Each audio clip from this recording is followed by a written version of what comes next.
Hey, so tonight we're going to talk about something pretty dark but super interesting from history. Victorian workhouses. These places were basically where the poorest of the poor ended up in 19th century Britain. And trust me, by the time we're done, you're going to be real grateful for that comfortable bed you're lying in right now. Oh, and if you're enjoying these stories, I'd really appreciate a like or subscribe. Super curious where you're all listening from, so drop a comment with your location and what time it is there. Always blows my mind how people are falling asleep to this all over the world. All right, find that cozy spot. Take a nice slow breath and just let your body sink into whatever you're lying on. We're heading back to Victorian England. So congratulations, you just woke up in a Victorian workhouse in the 1840s. Your eyes crack open to darkness, proper darkness, not the gentle glow of streetlights seeping through blinds or the soft blue of your phone charging. Just black. Your back aches. The thin straw mattress beneath you might as well be the wooden slats it's barely covering. Around you, the sound of breathing, lots of breathing, coughing too, dozens of other men packed into this dormitory like sardines. The smell hits you next, unwashed bodies, the sharp tang of urine from the shared chamber pots, and something else, that institutional smell of lye, soap and dampness and despair. It's cold, February cold, the kind that settles into your bones. The single thin blanket they gave you might as well be tissue paper. You curl up tighter, trying to hold on to your own warmth, careful not to touch the stranger lying inches from you. The workhouse was a big deal in Victorian Britain. While the rich folks were showing off their fancy clothes and building factories, these grim buildings housed the people who fell through the cracks. They caused misery to millions and made even more people feel ashamed. You shift slightly, finding a slightly less uncomfortable position as you try to make sense of where you are and how the system works. For the poor, the homeless, the unemployed or the sick in Victorian Britain, there were no welfare benefits and no national health service. They could starve on the streets or turn to the workhouse as a last resort. By the time these places finally shut down in 1948, they had housed over 16 million people caught between poverty and destitution. 5 million people died inside their walls.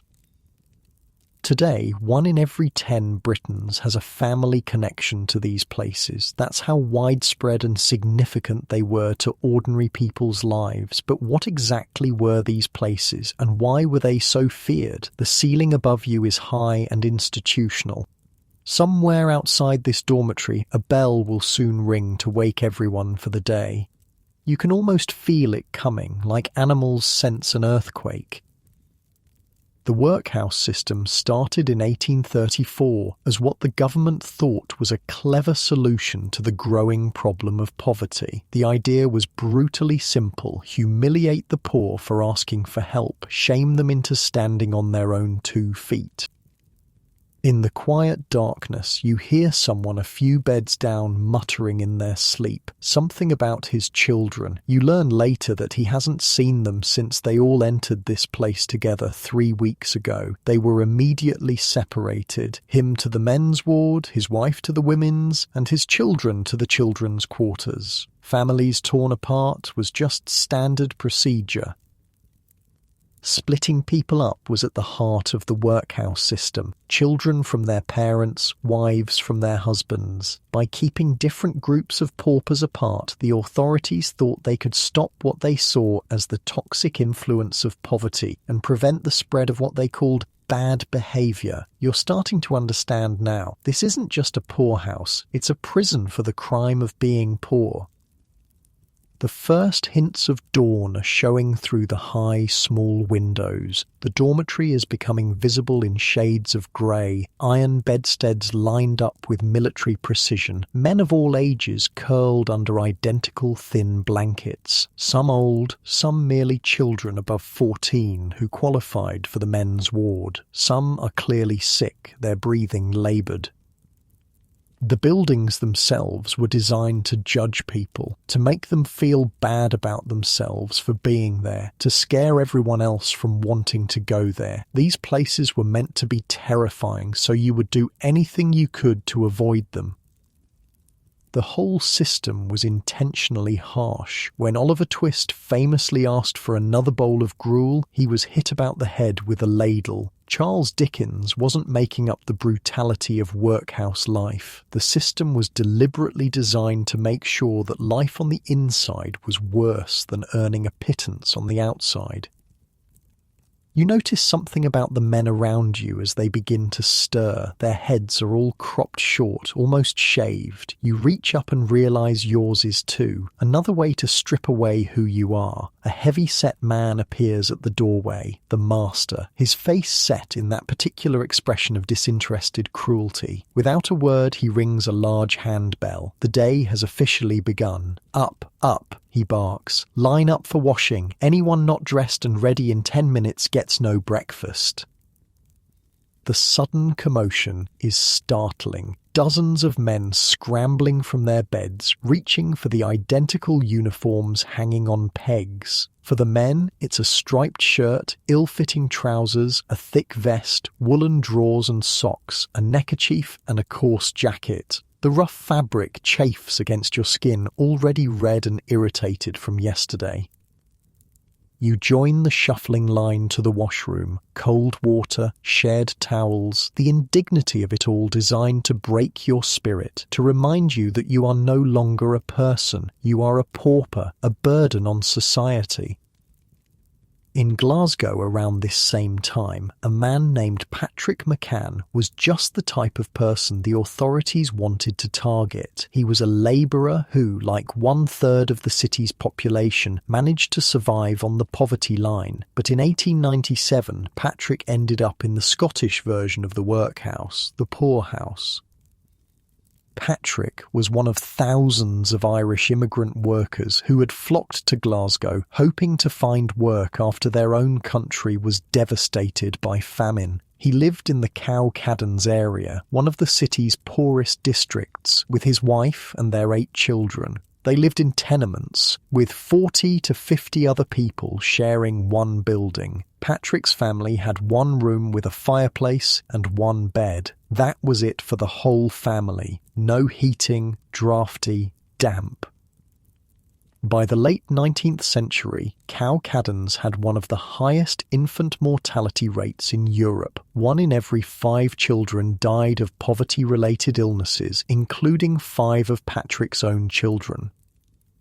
You shuffle into the dining hall with the other men. Breakfast is served in grim silence. A bowl of thin gruel, basically watery porridge made from oats and water, and a small piece of bread. You're given exactly 6 ounces, while the women will receive only 5. Everything is measured and controlled. The gruel tastes like sadness itself, but hunger makes you eat every drop.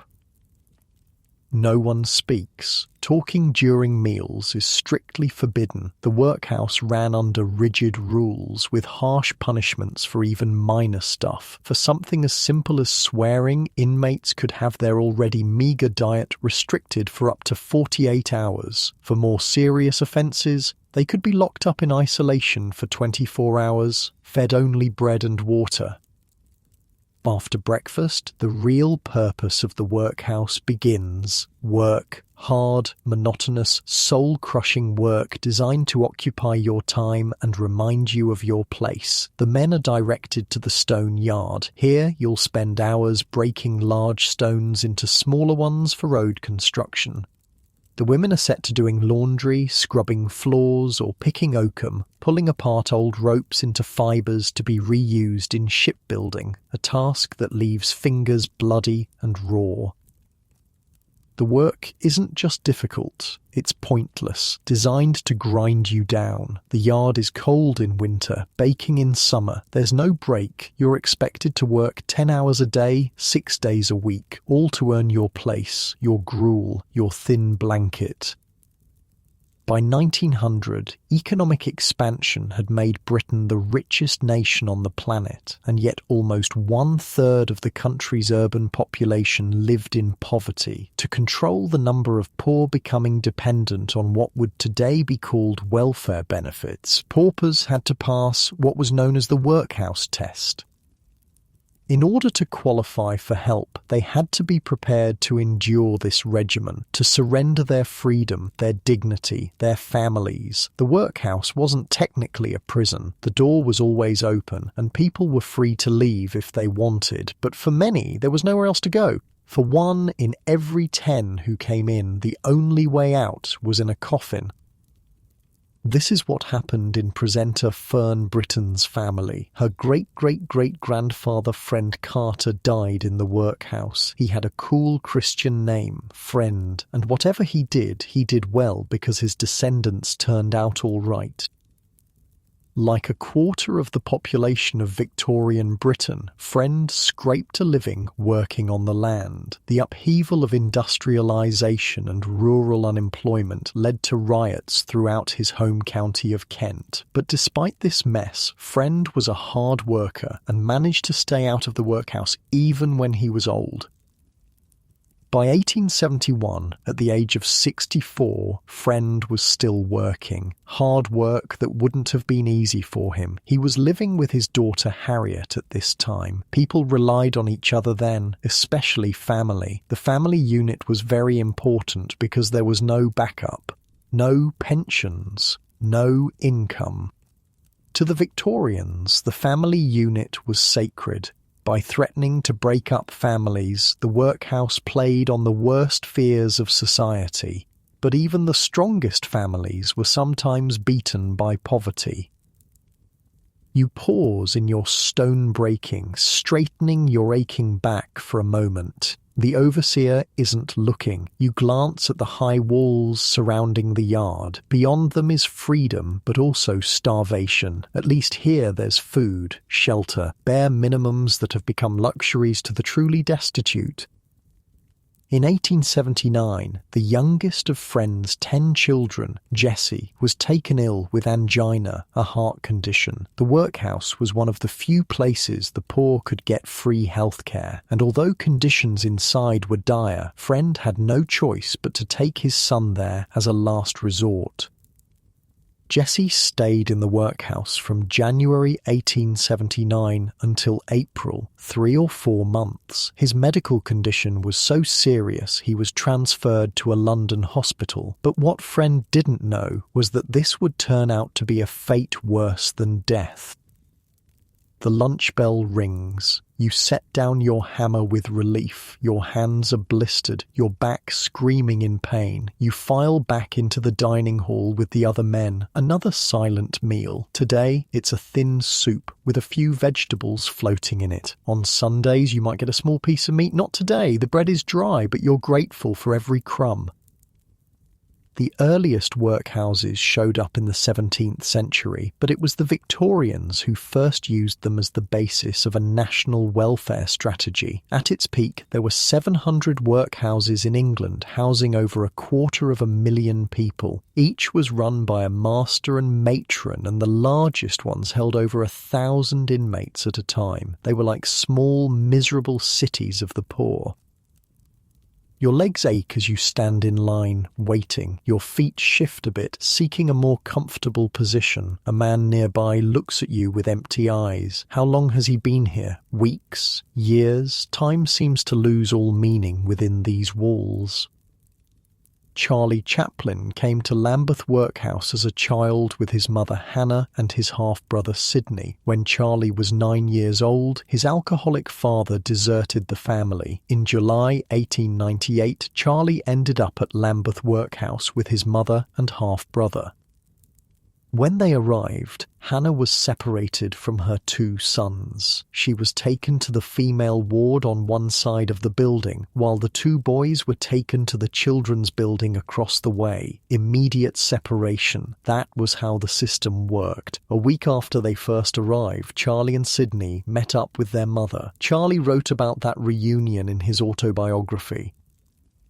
How well I remember the poignant sadness of that first visiting day, the shock of seeing Mother enter the visiting room garbed in workhouse clothes, how forlorn and embarrassed she looked. In 1 week she had aged and grown thin, but her face lit up when she saw us. Sydney and Charlie began to weep, which made their mother weep. Eventually she pulled herself together and they sat together, her hands in her lap while she gently patted them. She smiled at their cropped heads and stroked them consolingly, telling them that they would soon be all together again. But the family's moment of reunion was all too brief.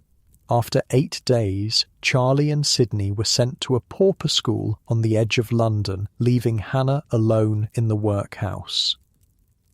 A week or two later, Hannah ended up in the infirmary with what was described as dermatitis and bruises all over her body. She had somehow been victimized, picked on, hit. It wasn't clear whether it was by staff or by other people, but she had physically suffered some kind of abuse. In the workhouse infirmary, Hannah would have had her wounds cleaned and dressed. For her pain, she would have been given opium. She spent about 9 days in the infirmary, and then after a couple of months, she was transferred from the workhouse to Cane Hill Lunatic Asylum. Basically, 7 weeks after entering the workhouse, she ended up in the insane asylum, a place that was even worse than where she started.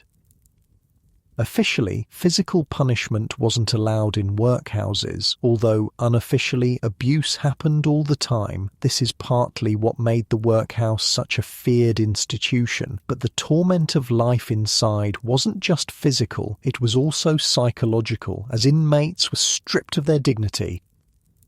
You're finding it hard to keep your eyes open as dinner approaches. The constant work, the early rise, the poor sleep, it's all designed to wear you down. Your muscles ache from the unaccustomed labour. Your stomach growls despite the meagre meals. Around you, the other men move like ghosts. Some have been here for years. Some are just passing through during hard times. All are marked by the experience, hollow-eyed, beaten down, the system working exactly as intended. The bell rings for dinner. Your final meal of the day, back to the dining hall. Tonight it's a small piece of cheese and more bread. You eat slowly, savouring each bite, knowing there will be nothing more until morning. After dinner, there might be a brief period where you're allowed to sit. Some workhouses had small libraries of improving religious texts. No novels or anything that might encourage imagination or discontent. Then it's back to the dormitory as darkness falls. You lie on your thin mattress, your body sinking deeper into the bed, every muscle finally allowed to release after the day's labour. Around you, men are already asleep, exhausted beyond measure. Their breathing creates a rhythm, rising and falling in the darkness. Your eyelids are heavy, but your mind is still active. Tomorrow will be the same, and the day after. The endless routine designed to punish you for the crime of being poor, to remind you that society sees your poverty as a moral failing rather than the result of circumstances often beyond your control. You shift slightly, finding a slightly more comfortable position as the sound of rain begins to patter against the high windows, and sleep finally begins to claim you in this strange, cruel place that millions called home. Your breathing naturally slows as you stare up at the ceiling, wondering what tomorrow will bring as the workhouse slowly settles into its nightly quiet, the only sound the occasional cough or snore from your fellow inmates sharing this hard fate with you. Dawn breaks earlier in the workhouse than anywhere else in England, it seems. The bell jangles you awake from what feels like minutes of sleep. Your body protests. Every muscle aches from yesterday's labor, but there's no time for self-pity. Not here. The master's already shouting. Another day in the Victorian workhouse begins. Let's talk about what actually happened to Jesse Carter after he was transferred to that London hospital. His father friend had no idea what fate awaited his son there. Jesse's condition was so bad that he died on May 1st. Given the amount of pain he was in, it was probably a relief that he'd gone. But what happened next was the truly horrific part. Back then, the hospital was keen to find out why a young man like Jesse would have died. This was a period when medical learning was advancing and medical students would pay extra money to dissect someone like Jesse.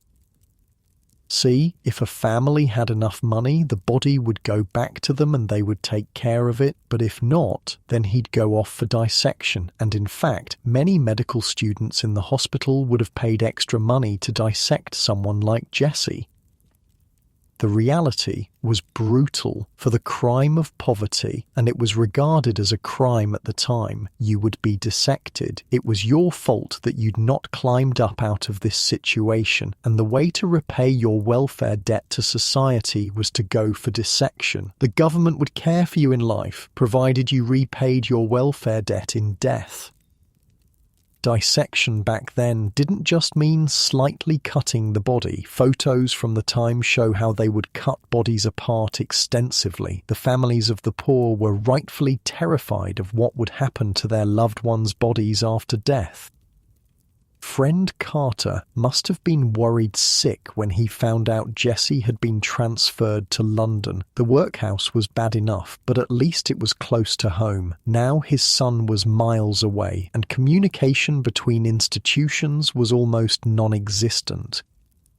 While Friend would eventually end up in the workhouse himself at the age of 91, his family somehow scraped together enough money to ensure he got a proper Christian burial when he died. They wouldn't let his body go to the anatomists, no matter how poor they were. The Victorian attitude toward the poor was shockingly cruel. They were seen as less than human, almost a different species. The workhouse wasn't designed to help people get back on their feet. It was designed to punish them for being poor. You line up for breakfast with the other men. The same gruel, the same small piece of bread. You watch a new arrival, still not broken by the system, grimace at the taste. You barely notice it anymore. Hunger is a better seasoning than salt could ever be. After breakfast, you're marched back to work. The day stretches ahead, endless and empty. Let's talk about what made the workhouse diet so terrible. Breakfast was typically gruel or porridge, both made from water and oatmeal. Workhouse broth was usually just the water used for boiling the dinner meat, maybe with a few onions or turnips thrown in. The midday dinner varied a bit, although several days a week it could just be bread and cheese. On better days, there might be a small portion of boiled meat, potatoes, or a plain sweet pudding with no sauce or flavouring. The food was intentionally bland and minimal, just enough to keep you alive and working, never enough to satisfy, never enough to enjoy. For the old or infirm, tea might be provided, often without milk, along with a small amount of butter at breakfast. The rules for the parish workhouse of St. John at Hackney in the 1750s specified a daily allowance of 7 ounces of meat when dressed without bones to every grown person, 2 ounces of butter, 4 ounces of cheese, 1 pound of bread, and 3 pints of beer. Yeah, they actually gave out beer. Weak or small beer was widely consumed by both adults and children, both for its flavour and as an alternative to water, which was often contaminated. Many workhouses even made their own beer and had a brewhouse specifically for this purpose. Now let's get back to Charlie Chaplin. He and his brother Sidney were sent to a school for poor children miles away from the life they'd known.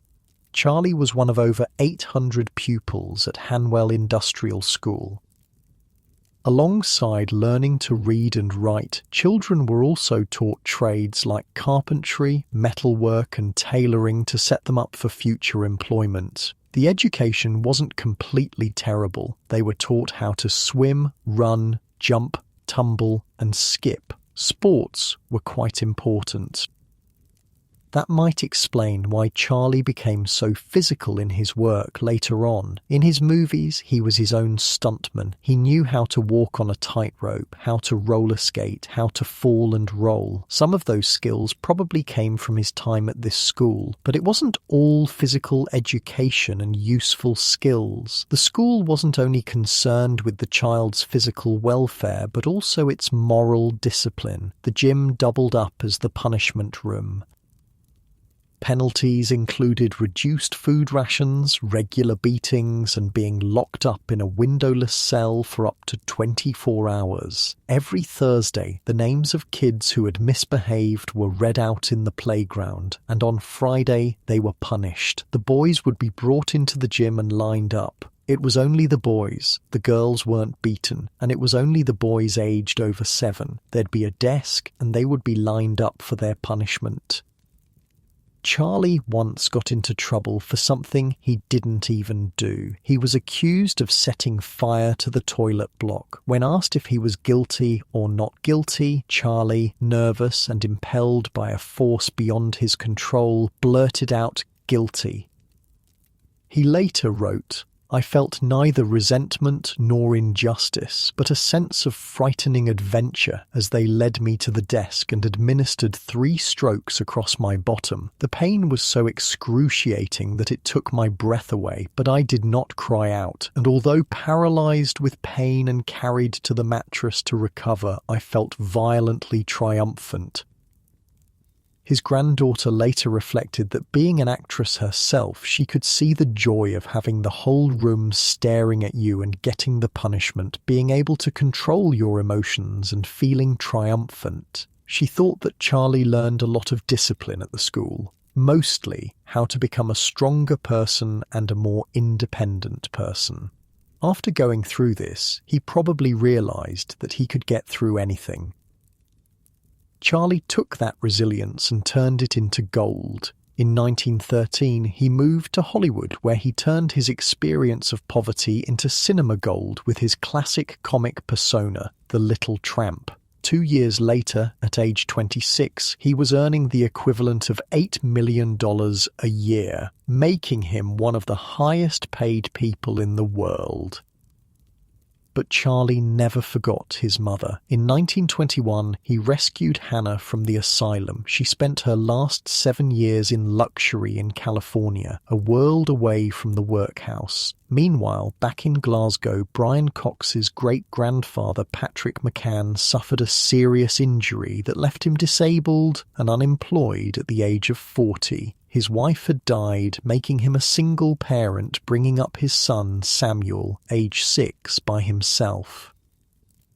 Patrick and Samuel became familiar faces at the poorhouse gates. They were constantly going in and out. Patrick would apply, get in with bronchitis, stay for a few days, then get thrown back out as soon as he was well enough to work. For 14 years, Patrick was put through this ordeal time and time again as his health became forever worse. The authorities never gave him the level of health care he needed. In fact, they classified him as a malingerer, someone who was trying to cheat the system.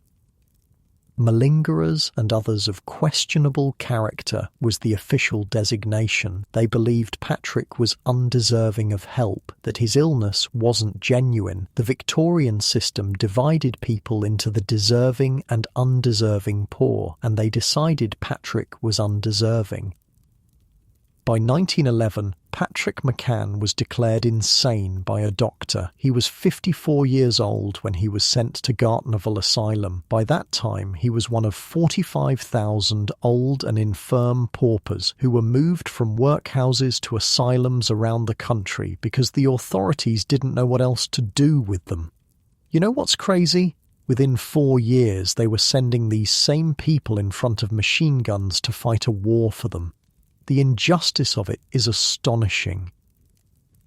The The noon bell rings and you return to the dining hall. Your back is already aching, your hands raw from the stone breaking. The day is only half over. Barbara Taylor Bradford, one of Britain's highest-earning novelists, had no idea about her family's workhouse history until she received the manuscript of her biography. She burst into tears when she read that her grandmother Edith Walker and her mother Frida had been in the workhouse. Her mother had never spoken of it. Edith took Barbara's mother Frida to Ripon Workhouse in Yorkshire when Frida was 6 years old. Why would a mother take her child to such a place? The answer was on Frida's birth certificate. The name of the father was left blank. Frida was illegitimate. Not only that, but Edith went on to have 2 more children, all illegitimately. The second child was born at the workhouse. Edith had been shunned by her family for having children out of wedlock. There were over 7,000 illegitimate births a year in workhouses all over the country, as the institution was increasingly being used by the poor for free health care. Back in the stone yard, the afternoon stretches endlessly before you. The rhythmic sound of hammers striking stone fills the air. Your stomach still growls despite lunch. The work is mind-numbing by design. Later that afternoon, you notice a commotion at the gate. A woman with 2 small children, their faces streaked with dirt and tears. New arrivals. You watch as they're separated at the entrance. The mother to the women's ward, the children to the children's dormitory. You remember your first day, the humiliation of the admission process, how they strip you of everything, your clothes, your possessions, your dignity, your family, the supervised bath, the medical examination, being issued the uniform that marks you as a pauper. Workhouse life was ruled by bells and routine. A typical day started at 5 or 6 in the morning, depending on the season. Work began after breakfast and continued until the midday meal, resuming afterwards until the evening meal at 6. Prayers were read before breakfast and after supper. By 8 o'clock, most inmates were in bed. Women's work included doing the laundry, which was back-breaking labour involving hauling wet sheets and clothes, scrubbing them on washboards, wringing them out by hand and hanging them to dry. They also did the cooking, cleaning and sewing for the institution. Men were often assigned to break stones, crush bones for fertiliser, grind corn or chop wood. The work was deliberately tedious and exhausting. Children over 7 were put to work for several hours a day, as well as receiving some basic education. Boys might work in the gardens or farms attached to rural workhouses, while girls were trained in domestic service. In 1900, actor Brian Cox's great-grandfather Patrick McCann was finally reunited with his 3 sons in Dundee. Against all odds, they managed to be together again as a family after years of separation caused by the poorhouse system. Patrick even got to meet his 2-year-old granddaughter.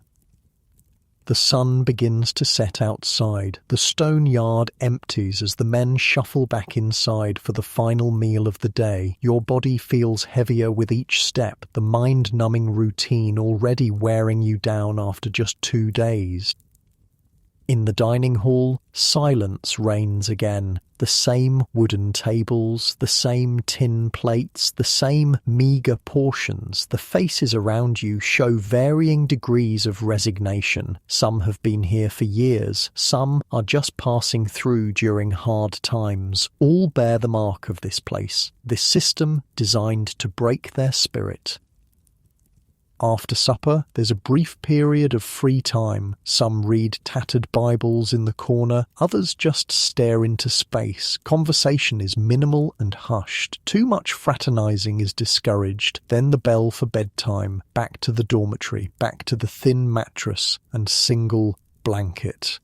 Back to the sounds and smells of too many bodies in too small a space.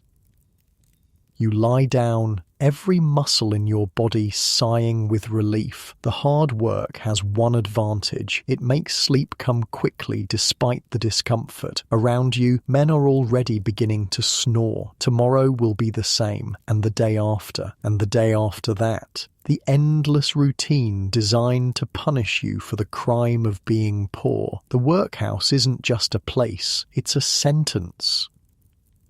Your eyes grow heavy as you stare up at the high ceiling. Your body relaxes deeper into the thin mattress, finding those small spots of comfort where you can. The soreness in your muscles slowly fades as you sink further into the bed. A yawn escapes and you shift slightly, settling in as the sounds of the workhouse at night create a strange, almost soothing rhythm around you. It's your third day in the workhouse, and you're starting to understand the rhythm of the place. The bell, the shuffle to breakfast, the back-breaking work, the meagre meals, the enforced silence, the early bed. Repeat until what? Until you can find work outside? Until you die? For many, there was no exit plan. Let's talk about what happened to the women in workhouses. Their experience was often even worse than the men's, especially if they were unmarried mothers.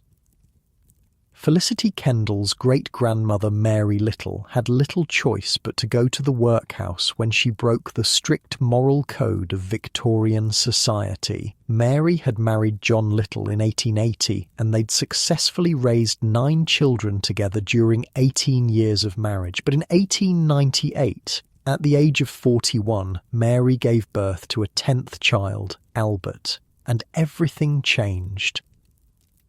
See, the baby wasn't her husband's. The birth certificate showed no father listed. Albert was illegitimate. Mary had become pregnant through an extramarital affair, and her husband John threw her out. Mary joined thousands of other disgraced women forced to give birth in the workhouse because of the social stigma of illegitimacy. Some workhouses even had special uniforms for these women, waspish yellow and black stripes calculated to shame them and to warn others to avoid them.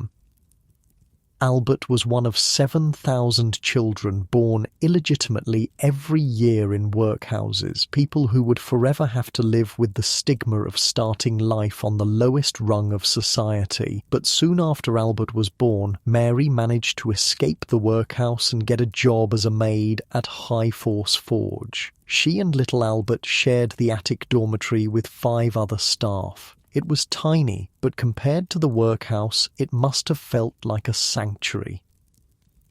But this sanctuary would be all too short. Soon after Albert's 3rd birthday, there was a knock on the door. Government officials arrived to take the 1901 census. On the census form, Mary is first listed as married, but then that's crossed out and replaced with widow. She was trying to pass herself off as a widow to explain why she was alone with a child. This little lie might have been her undoing, because we know some point after 1901 she ended up back in the workhouse again. That little M on the census form might have caused it. In 1901, Queen Victoria died and the Edwardian era began. The Victorian workhouse had become an institution with a toxic reputation. Like ex-prisoners, former workhouse inmates faced prejudice and mistrust when they came out and tried to get on with their lives. You take a break from stone breaking, stretching your aching back. The overseer glares but says nothing. He knows you're still new, still adjusting to the brutal pace. The man next to you looks like he's been here for years. His hands are calloused, his face weathered beyond his age. He doesn't look up, doesn't stop his methodical smashing of rocks. It's like he's forgotten there's any other way to live. Across the yard, you see the women's exercise area. They're walking in circles, wearing identical shapeless dresses. No talking allowed, just the endless circuit of the yard. Among them, you spot a young woman with a haunted look. Later, you learn she's unwed and pregnant. The workhouse is her only option. After Mary Little returned to the workhouse, something even worse happened. The authorities decided to take her son Albert away from her. In 1902, when Albert was 4 years old, the workhouse guardians recommended he be under the control of the guardians until he attained the age of 18 years. He was taken into the custody of the workhouse at Ulverston in Cumbria. This was a new practice that had come in. The Board of Guardians was allowed to adopt children that they felt were in danger, children whose parents had died, children whose parents were in prison, or children whose parents were of what they called low moral standing. They definitely tarnished Mary with that brush. The Victorian ideal was that if a woman has an illegitimate child or a child that's the result of adultery, the woman is responsible for the sin.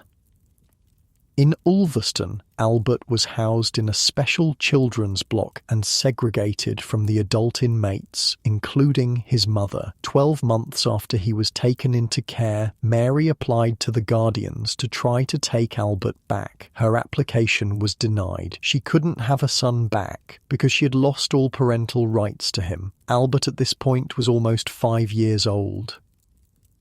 The authorities prevented Mary from seeing Albert again. She moved to another workhouse and disappeared from his life. Albert stayed in Ulverston Workhouse until he was 16 years old. With no known family to go to, he faced the issue of what to do with the rest of his life. The stigma of the workhouse meant that Albert had limited job opportunities in the world outside. So in 1915, he followed the example of thousands of other workhouse boys and enlisted to join the army. You join the line for the midday meal. Hunger overrides dignity as you accept the ladle of thin stew. There's a bit of gristle floating in it today. You're pathetically grateful for that small bit of protein. The bread is stale but filling. You eat every crumb.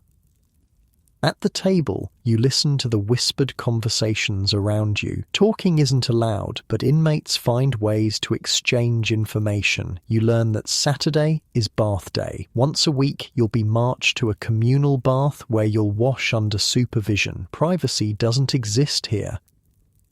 You also learn about the vagrant ward. It's separate from the main workhouse for those just passing through. Tramps can stay for 1 or 2 nights, but must perform a work task in return for food and shelter. The conditions there are even worse than in the main building. In Scotland, a different type of childcare scheme was being tried. Rather than raising poor children inside the workhouse, they were fostered out to new families far away, offering them the chance of a new life. Brian Cox's great-grandfather Patrick McCann sought to have his son Samuel fostered out. He was initially refused, but when Samuel was 10, the authorities relented and agreed to send him to a family in Ayrshire. Samuel was one of over 6,000 children to be fostered out to families in Scotland every year. With the strong tradition of community welfare, Scottish children were able to start new lives free from the weight of poverty. The success of bringing up children in crofters' cottages led to the scheme being adopted in England at the end of the 19th century, paving the way for the modern foster home system. Meanwhile, an even more radical child welfare policy was gaining momentum to send poor children to the other side of the world. Barbara Taylor Bradford's mother's siblings, the children of her grandmother Edith, who had married John Simpson after leaving the workhouse, ended up back in Ripon Workhouse in 1924 after their mother died. The children, Norman, Francis and Edith, were discharged into the care of the NSPCC, National Society for the Prevention of Cruelty to Children, and then placed in the custody of Dr. Barnardo's, a private charity established to look after orphaned and abandoned children. Using their powers, they took the Simpson children from Ripon Workhouse and sent them to the colonies. All 3 were migrated to New South Wales in Australia. Barbara's aunts and uncles were sent to the colonies as part of a wider scheme that dated back to the 1700s to resettle poor children thousands of miles away from their parents and the roots of poverty. In total, 150,000 children were sent overseas under the scheme. The last of them left Britain as recently as 1967. Since then, there has been official acknowledgement of the cruelty of this forcible migration policy. In 2010, Prime Minister Gordon Brown formally apologised to all those families who had been affected. Barbara's mother Frida died without ever seeing her sister again. Barnardo's last known record of Edith was that she was still living in Western Australia in 1937. The afternoon drags on. Your hands are blistered from the stone breaking. Your back aches, your throat is dry, water is rationed, given out at specific times. Thirst is just another discomfort to endure. You look up at the workhouse walls. They're high but not impossible to scale. People do escape sometimes, but where would you go? With no money, no references, and the stigma of the workhouse hanging over you, freedom might be worse than captivity. For now, at least you have food and shelter. That's more than many on the outside. That's the cruel calculus of poverty, choosing between evils with no good options in sight. Let's talk about Felicity Kendall's great-uncle Albert. After joining the army, he was sent to the front in 1916, just on the eve of the second big battle at Ypres, which was absolute slaughter. Albert was very lucky. He had just come from training in the UK and didn't see action straight away, but then he did see a lot of significant action after that. It's extraordinary that he wasn't wounded. He was incredibly lucky to get through all of that. After the First World War, the government offered Albert and all other returning soldiers free passage to Australia. The post-war economy in Britain was in recession, and for a workhouse child, emigration offered the chance to build a new life free from the stigma of pauperism. 17,000 ex-soldiers took up the offer to establish themselves as colonists and pioneers. Albert left for Australia in 1922. Albert made the most of his opportunity in Australia and ended up owning his own farm. He married an Australian woman named Rachel and became a successful farmer. But the most interesting part is what Albert did on his marriage certificate. He listed John Little, Mary's husband, who had thrown her out when she became pregnant with Albert, as his father. It's mind-bending. He joined his family together on paper. He got John and his mother on the same piece of paper with himself and sort of legitimised himself. That was incredibly important. He'd come from nothing, been totally illegitimate and at the bottom of the heap, not respectable, and he ended up with respectability. Even more amazing, Albert's will shows he left money to his half-niece in England. He must have made contact with John Little's family at some point, probably after returning from the war. The war really did change things. Maybe his family decided that after the horrors of war, Albert meant something different to them now because he was a decorated war veteran who had served and survived. After all the history of secrecy, lies, infidelity and betrayal, Albert had made peace with his family. He died a successful man, both emotionally and financially. By 1914, the workhouse authorities had succeeded in creating a generation of fit and healthy young men out of pauper children. Stigmatized and unwanted, the obvious place for boys brought up in one institution was another one, the army.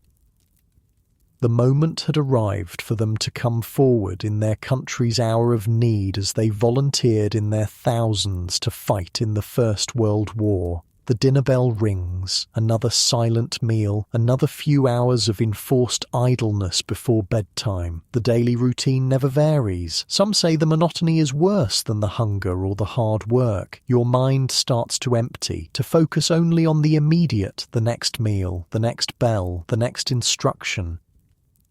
Over time, the workhouse began to evolve. Instead of the most able-bodied carrying out labor, it became a refuge for the elderly and sick. As the 19th century drew to a close, people's attitudes were changing. More and more people were objecting to its cruelty, and by 1929, new legislation was introduced which allowed local authorities to take over workhouses as hospitals.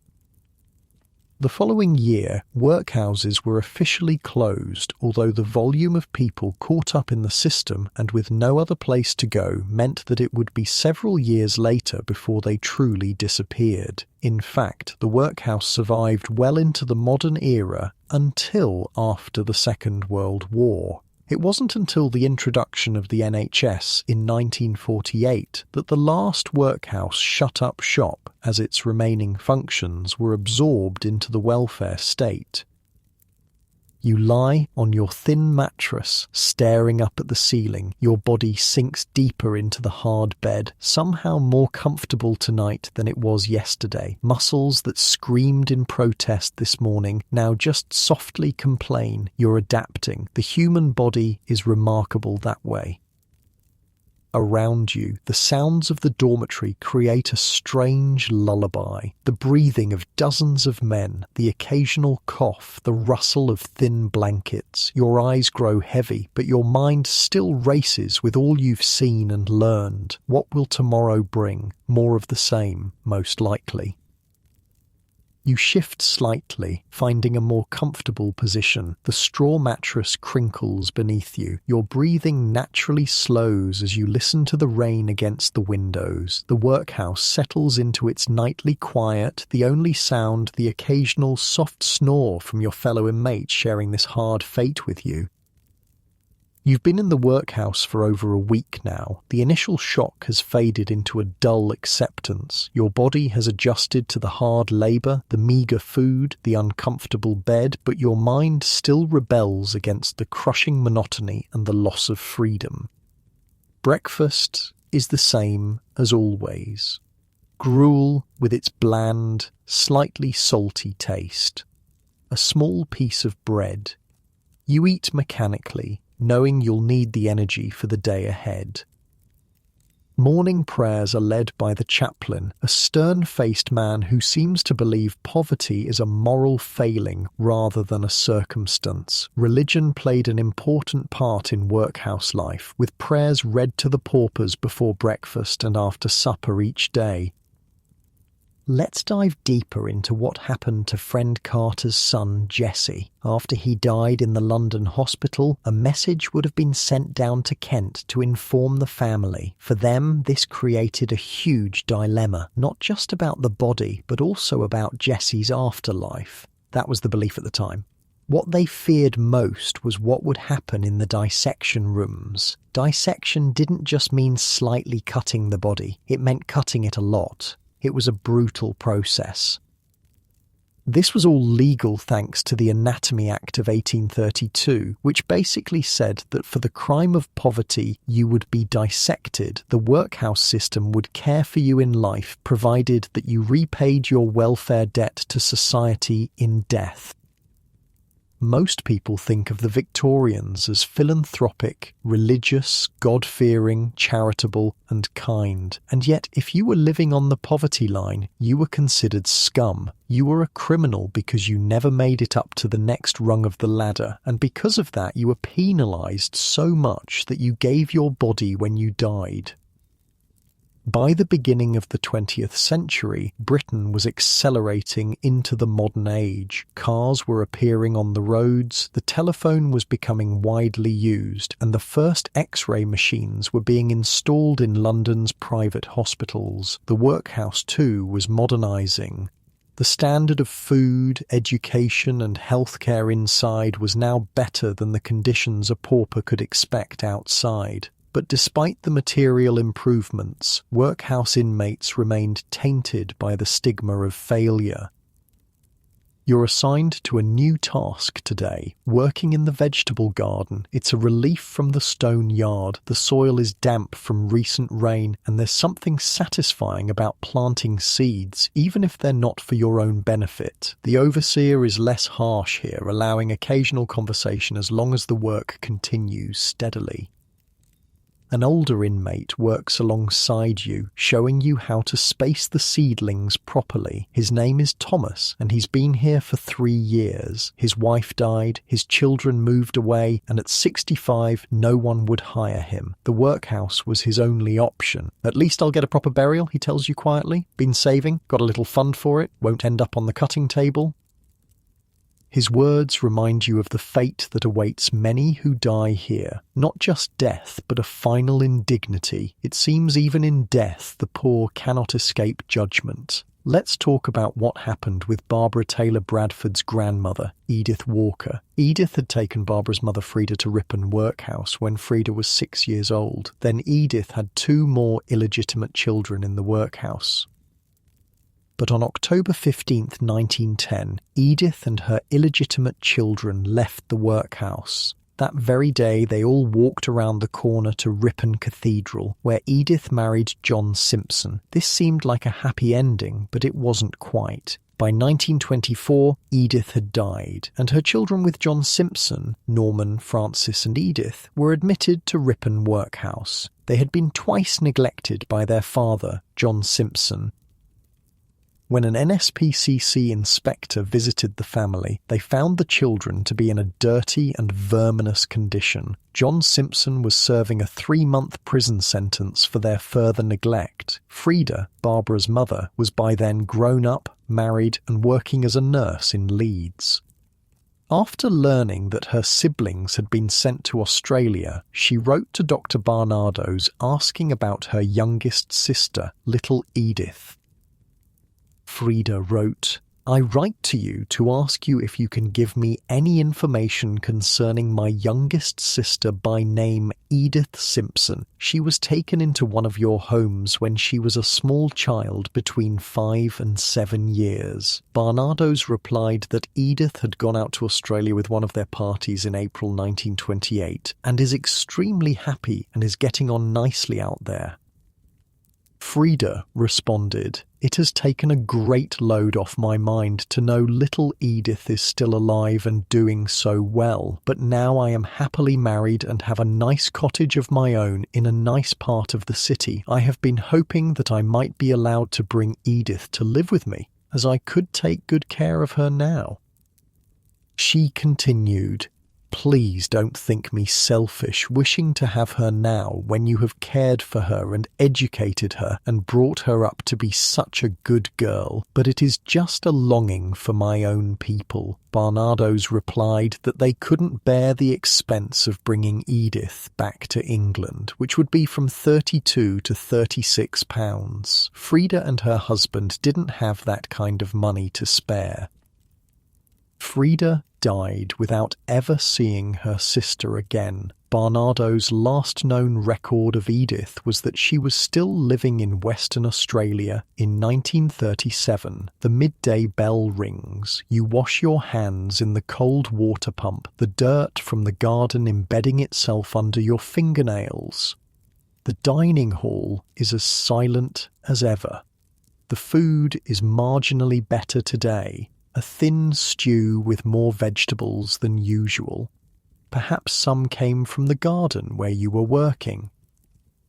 You notice a man at the end of the table. His hands shake slightly as he eats. His eyes dart nervously around the room. A new arrival still adjusting to the shock of the place. You remember how that felt just days ago, how quickly we adapt to new normals, no matter how terrible.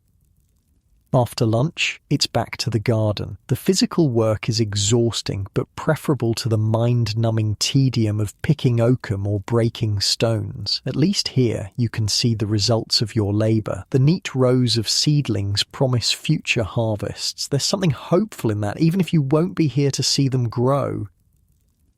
Let's talk about what happened to Charlie Chaplin's mother, Hannah. She was committed to an asylum after she was separated from Charlie in Lambeth Workhouse. Charlie was sent to live in a school for poor children miles away from the life he'd known.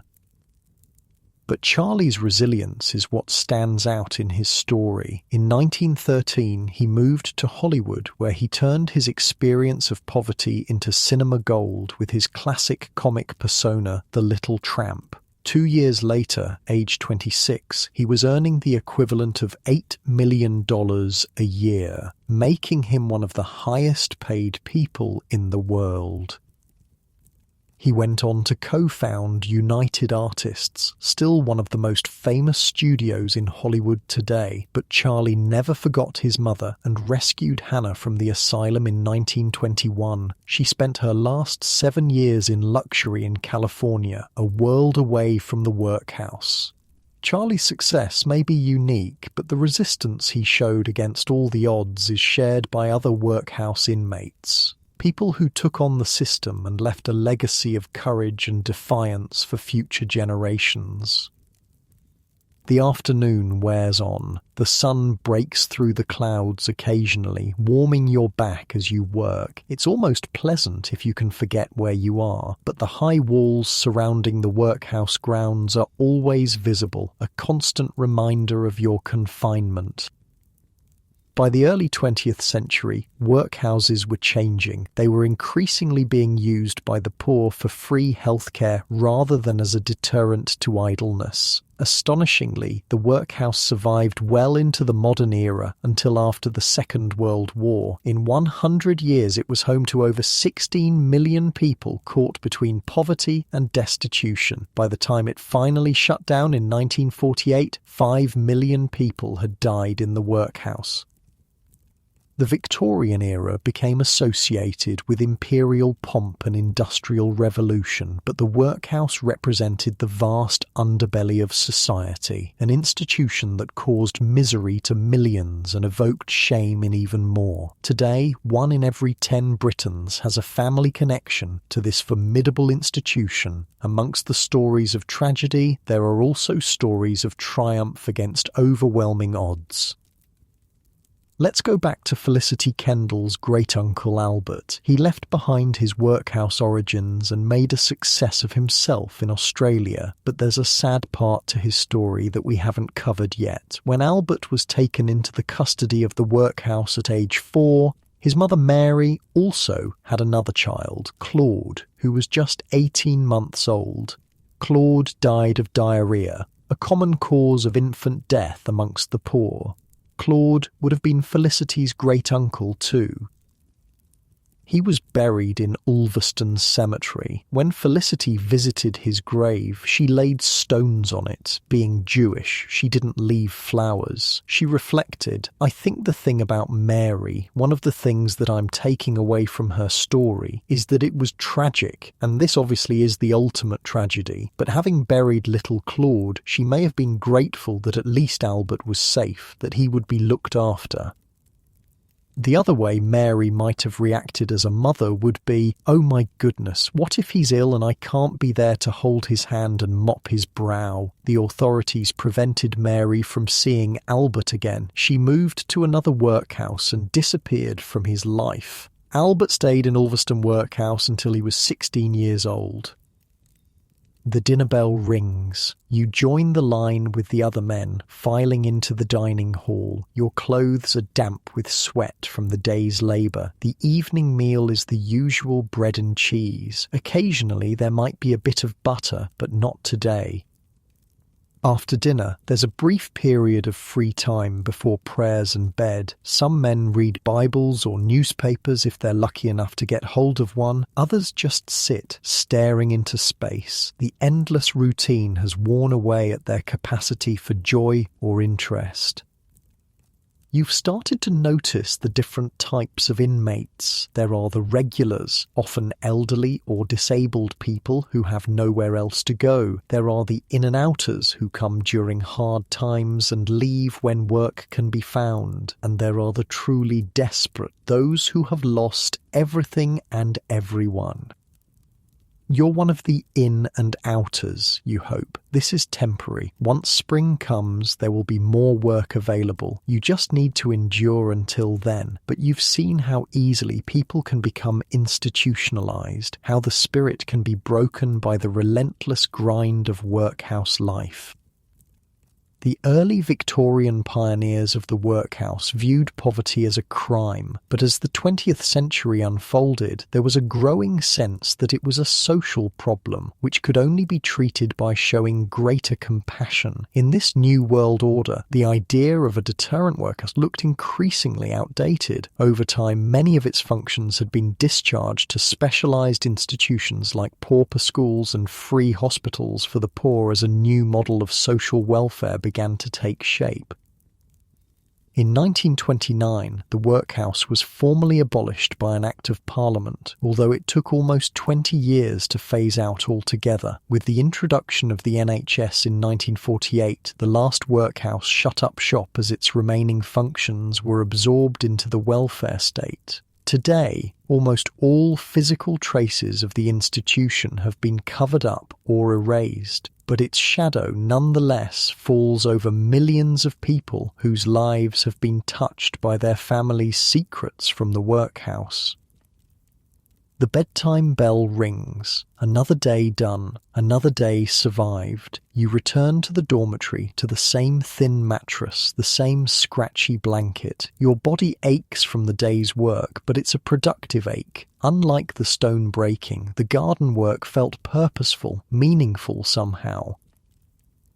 You lie down, feeling your muscles relax as they sink into the hard bed. Around you, the sounds of men settling for the night, coughs, sighs, the occasional muttered word. Outside, the wind has picked up, rattling the windows slightly. Your mind drifts to thoughts of home, of freedom. Will you ever leave this place, or will you become like Thomas, resigned to ending your days here? The uncertainty hangs over you like a cloud. You shift position, seeking that elusive, comfortable spot. Your breathing slows naturally as the workhouse settles around you. Your limbs grow heavy with fatigue. The rhythm of the institution, the bells, the meals, the work, has already become familiar, almost comforting in its predictability. Your eyes grow heavy as you watch the shadows on the ceiling cast by the single gas lamp in the corridor outside, dancing gently as someone walks past. Days blur into one another in the workhouse. It's been 2 weeks now. The strict routine has become your life. The morning bell, the gruel, the work, the enforced silence, the early nights. You've found small ways to preserve your dignity, keeping your uniform as clean as possible. Standing straight despite your exhaustion, meeting the master's eyes when he barks orders. Today is Sunday, which means church attendance is mandatory. At least it's a break from physical labour. You sit on the hard wooden bench surrounded by your fellow inmates, all in identical uniforms. The sermon is predictable. The virtues of hard work, the sins of idleness, the Christian duty to accept one's lot in life. You look around at the faces of those who've been here longer than you. Some look resigned, some bitter, some empty of all emotion. Is that your future too, or will you find a way out before the place claims your spirit? Let's talk about what happened to the workhouse system as time went on. By the early 20th century, things were changing. The British people had begun to question whether poverty was really a moral failing or if it might actually be a societal problem. The brutal treatment of the poor was increasingly seen as inhumane. Improvements were being made. New buildings like separate infirmaries were constructed. Trained nurses were employed. The diet improved slightly. Children received better education, but the stigma remained. Even as the physical conditions improved, being a workhouse inmate still meant you were seen as the lowest of the low. People would cross the street to avoid walking past a workhouse, as if poverty might be contagious. A woman named Alma Scaife came to Ripon Workhouse in 1942.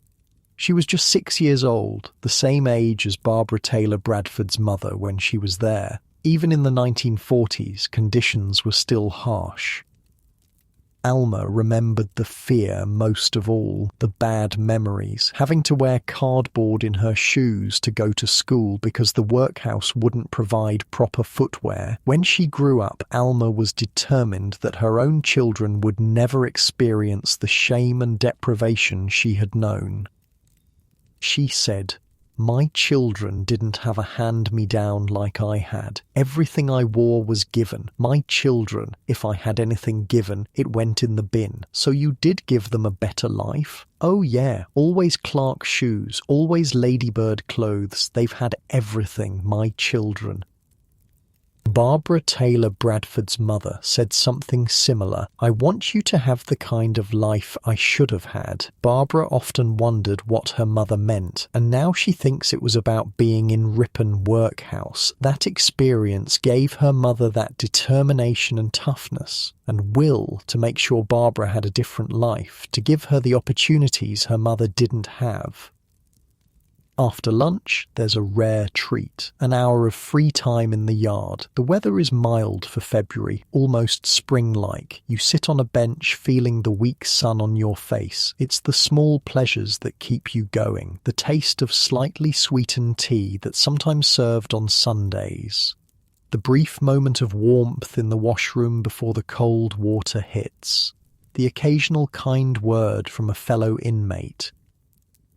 "You've been assigned to the laundry tomorrow. It's hard work, hauling wet sheets, operating the mangle, breathing in the steam and harsh soap fumes, but at least it's indoors, away from the biting wind that makes the stone yard so miserable in winter." By 1914, with war looming in Europe, the workhouse system had actually succeeded in creating a generation of fit and healthy young men out of pauper children. Stigmatized and unwanted, the obvious place for boys brought up in one institution was another one, the army. When World War I broke out, workhouse boys volunteered in their thousands. It was their chance to escape, to prove their worth, to perhaps find a new life after the fighting was done. Many never returned. Those who did came back changed, sometimes physically with missing limbs or lungs damaged by gas, sometimes mentally with what was then called shell shock. The war changed British society in profound ways. Class divisions began to blur slightly. The shared experience of suffering created a sense of national unity, and people began to question whether those who had fought for their country should really be condemned to the workhouse if they fell on hard times. Brian Cox reflected on his great-grandfather Patrick McCann's story. What they went through, it just leaves you. It's really bad. My great-grandfather is emblematic of an epidemic of poverty, and he's trying to give validity to his life. You see that he's trying to deal with his son. He's trying to deal with his own dignity. Patrick was just one man caught in a brutal system, but his story, and millions like it, eventually led to change. The injustice couldn't be ignored forever. The dinner bell rings. As you join the line for the evening meal, you notice a new arrival, an elderly woman probably in her 70s being escorted to the women's ward. Her back is bent, her steps tiny and hesitant. Another life reduced to this, another person for whom the workhouse is the last stop. The 1920s saw more changes. The poor law unions were abolished and responsibility for workhouses was transferred to local authorities. Many were converted into hospitals or care homes. The language changed too, no longer inmates but residents or patients. A small dignity, but significant. Then came the Great Depression. Unemployment soared. More people than ever needed help. The old system simply couldn't cope.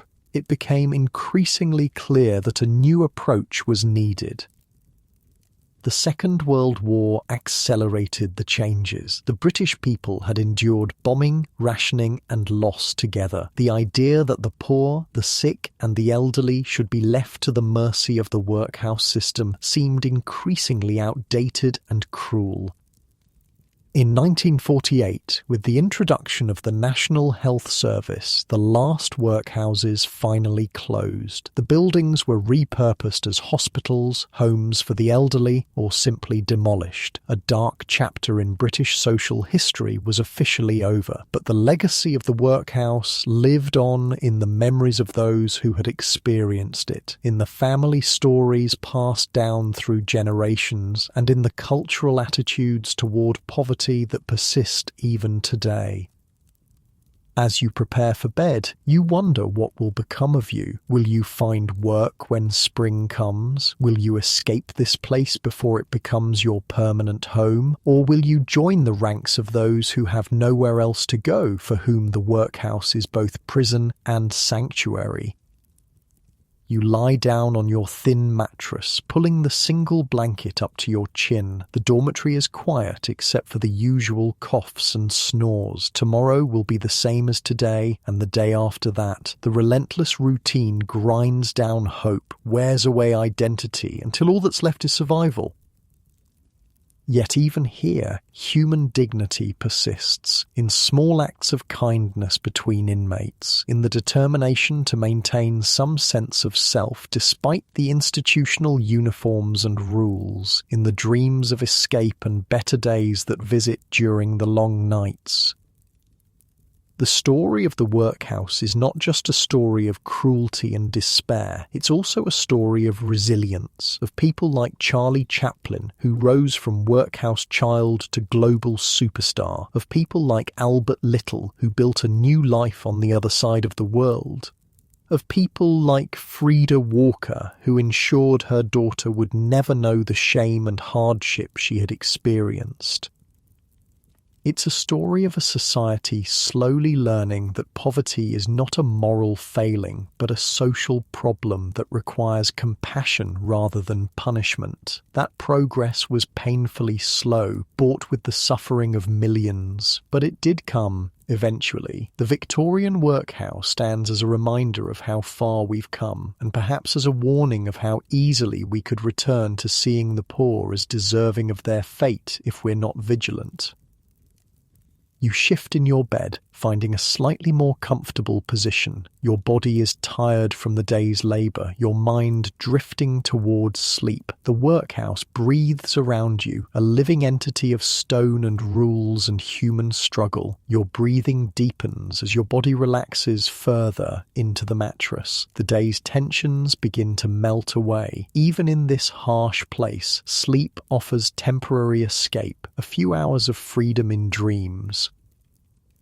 Your eyelids grow heavy as you stare up at the ceiling. The gaslight in the corridor casts shifting shadows that dance across the plaster. The rhythm of your breathing slows, becomes deeper, more regular. Outside, the wind has died down. The workhouse is quiet now. Just the occasional creak of the old building settling, the distant sound of the night watchman's footsteps on his rounds. Your limbs feel heavy, pleasantly weighted against the mattress. Each breath carries you deeper into relaxation. Your thoughts become less focused, more dreamlike. Images of the day drift through your mind. The garden soil between your fingers, the steam rising from the bowl of gruel, the sunlight in the yard. The edge between wakefulness and sleep blurs. Your consciousness begins to float, untethered from the physical discomforts of the workhouse. For these few hours, you're free. Your breathing is slow and deep now, your body completely at rest. The sounds around you fade as sleep approaches. The workhouse holds many stories of suffering and survival, of cruelty and occasional kindness, of lives constrained by poverty and society's judgment.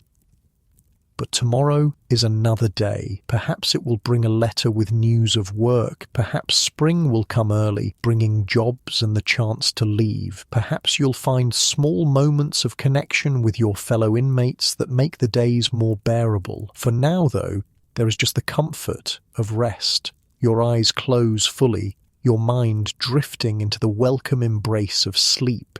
The tension leaves your face, your hands unclench, your shoulders drop. Sleep comes gently, wrapping around you like a warmer blanket than the workhouse provides. Your breathing settles into the rhythm of deep slumber. For a few precious hours, you're no longer a workhouse inmate, but simply a human being at rest. The stories of the workhouse will continue to be told, passed down through generations, a reminder of both human cruelty and human resilience. But for now, in this moment, there is just the peace of sleep, the temporary escape from hardship, the brief respite before another workhouse day begins.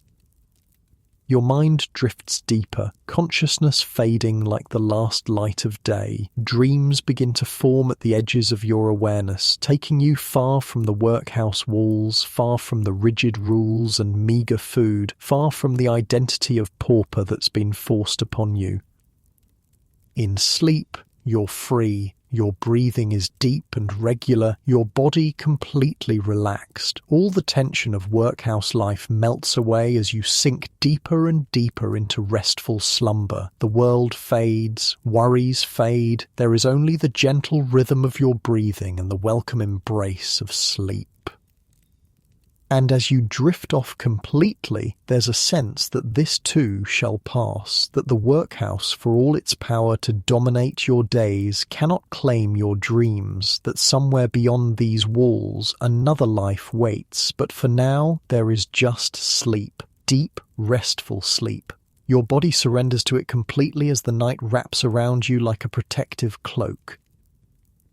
Sleep now. Rest deeply, let go of the workhouse and all its hardships, for in sleep, at least, you are truly free. Your breathing slows, your mind quiets, and you drift away into the peaceful darkness of slumber, leaving the workhouse far behind until morning light returns.